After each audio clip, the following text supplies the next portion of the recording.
दोस्तों, चाहे मर जाना, लेकिन 8 मार्च 2024 दिन शुक्रवार के दिन महाशिवरात्रि के विशेष अवसर पर यह 10 महापाप गलती से भी मत करना। इस दिन अंधा व्यक्ति भी महाशिवरात्रि पर यह पाप कभी नहीं करता। साथ ही जानिए पूजा का शुभ मुहूर्त और पारण का समय। दोस्तों, महाशिवरात्रि प्यार का प्रतीक है, समस्त संसार को उजागर करने का विशेष पर्व है। यह खुशियों का संचार भारत ही नहीं अपितु विदेश में भी महाशिवरात्रि बड़ी ही धूमधाम के साथ मनाई जाती है। महाशिवरात्रि गंगाजल की हर एक बूंद से भी ज्यादा पवित्र मानी गई है, शुभ कार्य मंगलकारी मानी गई है। दोस्तों, माता पार्वती ने पति के रूप में महादेव शिव को पाने के लिए घोर तपस्या की थी और उसी तपस्या का फल है महाशिवरात्रि। कालों के भी काल महाकाल का आशीर्वाद पाने के लिए कमेंट में लिखें जय हो गौरीशंकर की जय हो, देवों के देव महादेव को एक लायक जरूर करें। दोस्तों, महाशिवरात्रि पर एक ऐसा उपाय आपको करना है जिससे बिन पूजा पाठ के ही सारा फल मिल जाता है, जिसको करने के बाद बिना धूप दीप जलाए, अगरबत्ती जलाए, फूल अर्पित करें। मात्र यह एक उपाय कर लेना, भगवान शिव दौड़े चले आएंगे, कंगाल भी हो जाएंगे, धनी किस्मत पर लग जाएंगे। 4 चांद दिन दुगनी रात चौगुनी होगी तरक्की, आगे आपकी मर्जी। वीडियो को लाइक जरूर करें। दोस्तों, भगवान भोलेनाथ को समर्पित इस पर्व का शिव भक्त पूरे साल इंतजार करते हैं और भांग के रस में शिव के विवाह में लीन हो जाते हैं, नृत्य आदि करते हैं, जागरण आदि करते हैं, भंडारा करते हैं, क्योंकि यह महाव्रत वे हमें आने वाली सभी प्रकार की बाधाओं को दूर करता है, सभी की मनोकामना को पूर्ण करता है। शिवरात्रि की रात है और सभी साधकों के लिए अद्भुत रहा है, जगाने की रात है। कुछ लोग पूरी रात जागकर शिव पार्वती की पूजा करते हैं दोस्तों, और आज रात जागने का साइंटिफिक कारण भी है। जो योगी है वो इस रात को ऊर्जा का प्रवाह ऊपर की ओर होता है, बिक्रीनॉक्स यानी इस समय ग्रह का जो सेंट्रल फोर्स होता है खास तरीके से काम करता है और यह बल ऊपर की ओर गति करता है। इसलिए यौगिक परंपरा में यह नियम है कि इस रात में कोई भी लौटेगा नहीं, आपकी रीढ़ की हड्डी बिल्कुल सीधी होनी चाहिए दोस्तों, ताकि आपकी ऊर्जा जो है इस प्राकृतिक चढ़ाव का पूरा लाभ ले सके और ऊर्जा ऊपर की ओर जा सके। इसलिए इस रात जागरण करना है, सभी को जागरण करना है। और महाशिवरात्रि मनाने के पीछे कारण भी है। इस दिन क्षीण होता है चंद्रमा, तो इसके माध्यम से पृथ्वी पर अलौकिक लयात्मक शक्तियां आती है जो जीवनी शक्ति में वृद्धि करती है। यद्यपि चतुर्दशी का चंद्रमा शील रहता है, लेकिन शिव स्वरूप महामृत्युंजय दिव्यपुंज महाकाल आसुरी शक्तियां का इस रात्रि में नाश करते हैं। इसलिए मारक हो, अनिष्ट की आशंका हो आपके जीवन में लगता है, किसी ने कुछ किया धरा हो, तो इस महामृत्युंजय शिव की आराधना कर आज की रात आप अपनी सभी प्रकार के बुरी अनिष्ट शक्तियों से छुटकारा पा सकते हैं। जो लोग भोलेनाथ माता पार्वती की पूजा करना चाहते वो इस दिन अपने घर पर पारद का शिवलिंग रख लीजिए, अभिमंत्रित होना चाहिए। जो भी शिवलिंग आप रखें अच्छे से उनको मंत्रों द्वारा भी अभिमंत्रित करके रखें। स्फटिक हो, नर्मदेश्वर शिवलिंग हो, कोई भी रखिए, अच्छे से उनको भोलेनाथ को अपने घर पर ही पूजन कीजिए, एक लोटा जल चढ़ाकर, क्योंकि मंदिरों में बहुत भीड़ भाड़ होता और महाशिवरात्रि पर यही भीड़ का नज़ारा बहुत ही खूबसूरत लगता है। कोने कोने में शिव भक्त है। अगर नहीं पॉसिबल होता है, ठीक से जल नहीं चढ़ पाए, तो घर में ही शांति से आप पूजन करें। गन्ने का रस हुआ, पंचामृत हुआ, इससे आप इस दिन भोलेनाथ का अभिषेक कीजिए। दूध, दही, घी, शहद, शक्कर, पंचामृत बनाकर के अभिषेक कीजिए दोस्तों। फिर भोले बाबा का श्रृंगार कीजिए, चंदन चढ़ाई, अक्षर चढ़ाई, जनेऊ अर्पित कीजिए, थोड़ा सा इत्र, चंदन का इत्र विशेष रूप से भोले बाबा को बहुत प्रिय है, तो वह आप अर्पित कीजिए। उनके पसंदीदा पुष्प चढ़ाइए, आंकड़े की माला से उनका श्रृंगार कीजिए। कनेर के सफेद पुष्प चढ़ाए, प्रजापति के पुष्प, कनेर हुए, कमल हुए, गुलाब हुए, बेल हुए, यह फूल उनको बहुत प्रिय है, यह अर्पित करें। और 5 बेलपत्र अवश्य चढ़ाएं। अगर आपको बेलपत्र नहीं मिलते हैं या कटे फटे मिलते हैं जैसे तैसे, तो एक चांदी का बेलपत्र रख लीजिए। उस दिन उसी को 108 बेलपत्र, ध्यान रखें चांदी का बेलपत्र आपका अभिमंत्रित होगा तो वह 108 बेलपत्र अर्पित करने का फल आपको प्राप्त कराता है। 1.25 लाख बेलपत्र से आप भोले बाबा का जैसे अभिषेक करते हैं, उतने ही मंत्रों से उसका अभिषेक उनको अर्पित करने से उसका फल प्राप्त हो जाता है। और अभिमंत्रित बेलपत्र आप इस दिन चाहे तो, या जो आपके पास बेलपत्र है उसी पर आप श्री श्री लिख करके या ओम नमः शिवाय या राम राम लिख करके अर्पित कीजिए। चिकना भाग जो होता है उस पर लिखे और यह डायरेक्ट शिवलिंग पर अर्पित हो। इस प्रकार से आपको बेलपत्र चढ़ाने चाहिए, कटे फटे बेलपत्र ना हो। इस बात का ध्यान रखें, जो व्यक्ति अधूरी चीज भगवान को अर्पित करता है तो उसे भी कटे फटे पत्तों की तरह ही कटा फटा फल ही प्राप्त होता है। दोस्तों कहते हैं कि जब भोलेनाथ ने गले में वेश धारण किया था तो आदि शक्ति मां के कहने पर देवताओं ने भगवान शिव के सिर पर भांग धतूरा बेलपत्र आदि रखा और निरंतर जल अभिषेक किया था, जिसकी वजह से उनके मस्तिष्क का ताप कम हुआ था और उस समय से ही भोलेनाथ को भांग धतूरा चढ़ाया जाता है। और यह बात शिव भक्तों में बहुत कम लोगों को ही पता है कि इसी कारण शिवलिंग पर भांग धतूरा चढ़ाया जाता है। दोस्तों, अगर आपके घर में शिवलिंग है तो आज के दिन आप चाहे तो शिव जी का त्रिशूल हुआ, डमरू हुआ, यह भी आप उनको अर्पित कर सकते हैं। शिव जी के डमरू की दमदम की ध्वनि मंगल गुरु से संबंधित होती है। चंद्रमा उनके मस्तक पर विराजमान होकर अपनी क्रांति से अनंत आकाश में जटाधारी महामृत्युंजय को प्रसन्न करता है और बुध आदि ग्रह है इसमें संभाव से सहायक होते हैं। तो यह आज के दिन डमरू अर्पित करें। भोले बाबा को डमरू धारण भी कर सकते हैं। अभिमंत्रित करके आप अपने शरीर पर छोटा सा चांदी का डमरू धारण करें।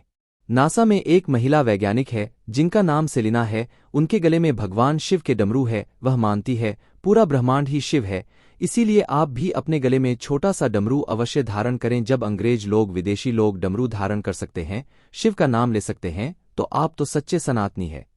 आपको गर्व होना चाहिए, आपके ऊपर भगवान शिव का आशीर्वाद है। आप सनातनी है, लोग आपके धर्म को जान रहे हैं और आपके रोंगटे खड़े होना चाहिए कि भगवान शिव ही एक ऐसे सच्चे और साक्षात प्रमाण देते हैं कि मैं ही विज्ञान हूँ, मैं ही प्रकृति, मुझमें में समस्त संसार देख रेत के कण से लेकर जगत संसार तक आसमान का हर किनारा मुझ में ही समाहित है।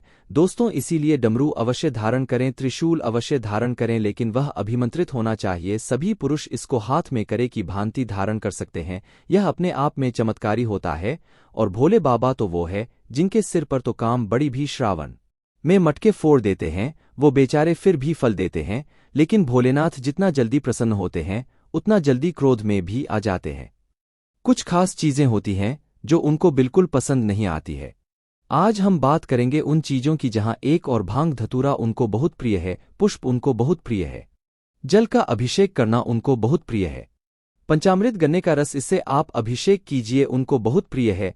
इत्र के जल से अभिषेक कीजिए दोस्तों। लेकिन वही गन्ने का रस अगर बासी हो तो भूल से भी कुछ लोगों को मैंने देखा है रात में या पहले दिन ही फ्रिज में लाकर रख देते हैं गन्ने का रस और अगले दिन सुबह सुबह है उससे भोले बाबा का अभिषेक करते हैं। ऐसी गलती न करें। नहीं मिलता है तो आप सिर्फ जल से अभिषेक कीजिए, जल में थोड़ा सा इत्र डाल करके अभिषेक कीजिए। ऐसा करके आप अपने आप को ज्यादा ज्ञानी साबित ना करें। कुछ लोग पैकेट लेकर जाते हैं या प्लास्टिक की बोतलों में दूध लेकर जाते हैं, उससे अभिषेक करते हैं। ऐसा न करें। स्टील का लोटा ले लीजिए, चांदी का लोटा ले लीजिए, जो आपकी स्टील की तोड़ी है उसे ले लीजिए, कि गिलास ले लीजिए, उसमें दूध रख के गौमाता का दूध हो वह आप अभिषेक कीजिए। जो पैकेट वाले बासी दूध होते उसे आपको भोले बाबा का अभिषेक नहीं करना चाहिए, उसमें कई केमिकल मिले होते हैं। और बाजार में मिलने वाला पैकेट वाले दूध में कई जानवरों का दूध मिक्स होता है जो कि शुभ नहीं माना जाता। नॉर्मल जल से अभिषेक कर लीजिए।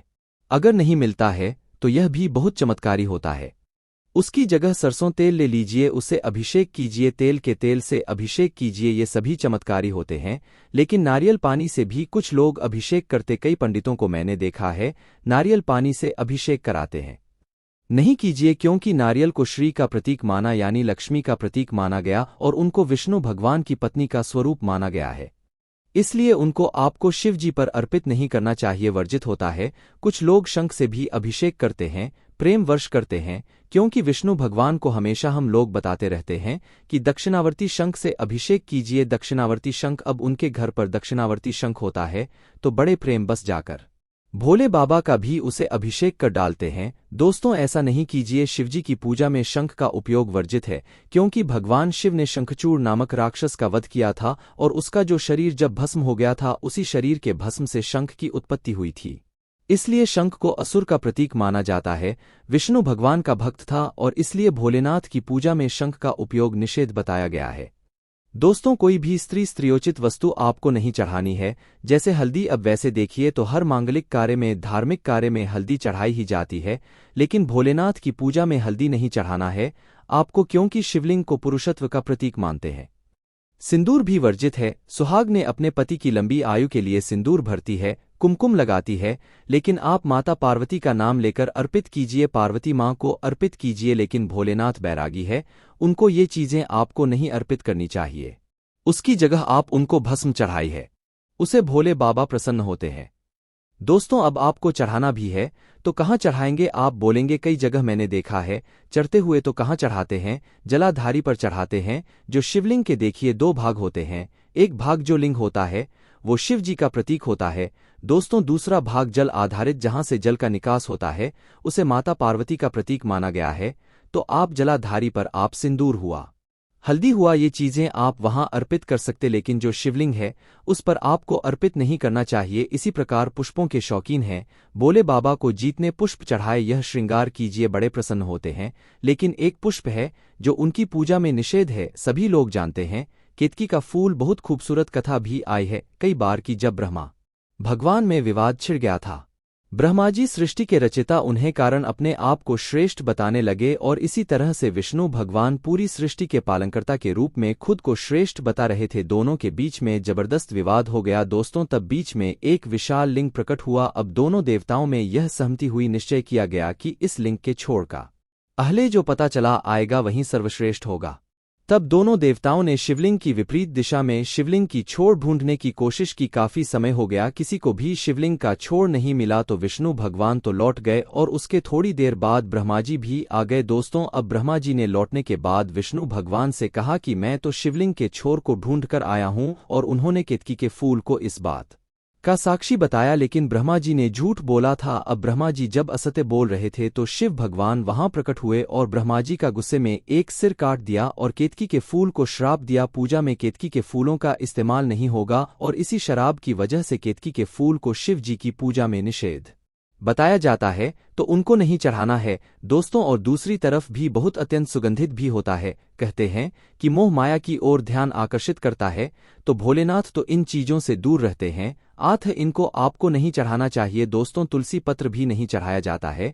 अब इसके पीछे भी बहुत सारी कथाएं आती है। हर चीज के पीछे जालंधर राक्षस की कथा है। जालंधर नाम का अशुभ भगवान के हाथों से मारा गया था, और जालंधर को एक वरदान था कि उसकी पत्नी की पवित्रता की वजह से कोई उसको पराजित नहीं कर सकता। लेकिन जालंधर को मारने के लिए भगवान विष्णु और शिव जी ने योजना बनाई, और असुर जालंधर की पत्नी वृंदा का भगवान विष्णु ने पतिव्रत धर्म तोड़ दिया। और तब जालंधर की मृत्यु की खबर वृंदा ने सुनी तो वृंदा ने आत्महत्या कर ली, और उसी जगह पर तुलसी का पौधा उगाया। और वृंदा ने शिव जी को भी श्राप दिया था कि उनकी पूजा में तुलसी की पत्तियां वर्जित रहेंगी। शिव पूजा में कई जगहों पर यह अपवाद है, तिल नहीं चढ़ाना चाहिए, लेकिन मैं खुद मानती हूं कि भगवान शिव की पूजा में तेल आपको अर्पित करना चाहिए अगर आप पाप नाश के लिए करना चाहते हैं। कुंडली में शनि दोष है तो आपको काले तिल आप चढ़ा सकते हैं, अन्यथा आपको काले तिल अर्पित नहीं करने चाहिए। शिवलिंग की पूजा में कभी भी 1 या 2 बेल पत्र नहीं चढ़ाना चाहिए, हमेशा 3, 5, 7, 9 ऐसे चढ़ाने चाहिए। और बेल पत्र पर हमेशा प्लेन बेल पत्र नहीं चढ़ाना चाहिए, उस पर कुछ ना कुछ लिखें। आप ओम लिखिए, ओम नमः शिवाय लिखें, राम राम लिखिए। इसके बाद उन पत्तों को आप चिकने भाग से शिवलिंग पर अर्पित की अरे और इस समय ध्यान रखें कहीं भी पत्ते जो है बेलपत्र वह कटे फटे नहीं होने चाहिए। शिवलिंग पर जब आप चंदन चढ़ाते हैं, कई लोगों को मैंने देखा है बीच की उंगली से चंदन चढ़ाते हैं। इससे आप जितना चंदन चढ़ा रहे हैं उतना गुना आपका पाप चढ़ता है। उल्टा ऐसी गलती कभी नहीं करिए। अनामिका उंगली को छोड़कर कभी भी जो रिंग फिंगर है आपकी, उसको छोड़कर किसी भी दूसरी उंगली से आपको चंदन नहीं लगाना चाहिए। सिर्फ पूजा में, भोलेनाथ की पूजा में अनामिका उंगली को ही शुभ माना गया है।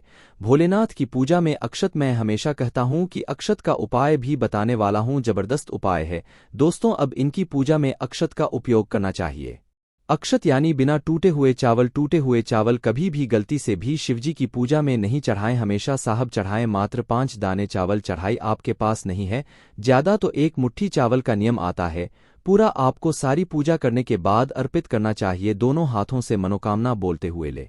अगर इतने चावल नहीं है तो 5 दाने ही अर्पित कीजिए, यह भी श्रेष्ठ कहा गया है और यह चावल को श्रेष्ठ माना जाता है। देव अने कहा गया है, सभी देवताओं को प्रिय होता है चावल। तो आप चाहें तो इस पर सुगंधित द्रव्य लगाकर के भी आप इसको भोलेनाथ पर अर्पित कीजिए। और अक्षत चढ़ाने का तात्पर्य यह होता है, अभी प्राय यह होता है कि हमारा पूजन अक्षत की तरह पूर्ण हो दोस्तों। अन्न में श्रेष्ठ होने के कारण इसको चढ़ाते समय यह भाव रहना चाहिए कि जो भी अन्न हमें प्राप्त होता है, हे प्रभु, वो आपकी कृपा से प्राप्त होता है। हमारे अंदर यही भावना बनी रहे और इस प्रकार से भावना करते हुए अंत में आपको 1 मुट्ठी चावल जरूर अर्पित करना चाहिए दोस्तों। बहुत ही खूबसूरत दिन है और भोलेनाथ को आप अरहर की दाल के पत्ते, अरहर की दाल यह भी चढ़ा सकते हैं, इससे सुख समृद्धि में वृद्धि होती है।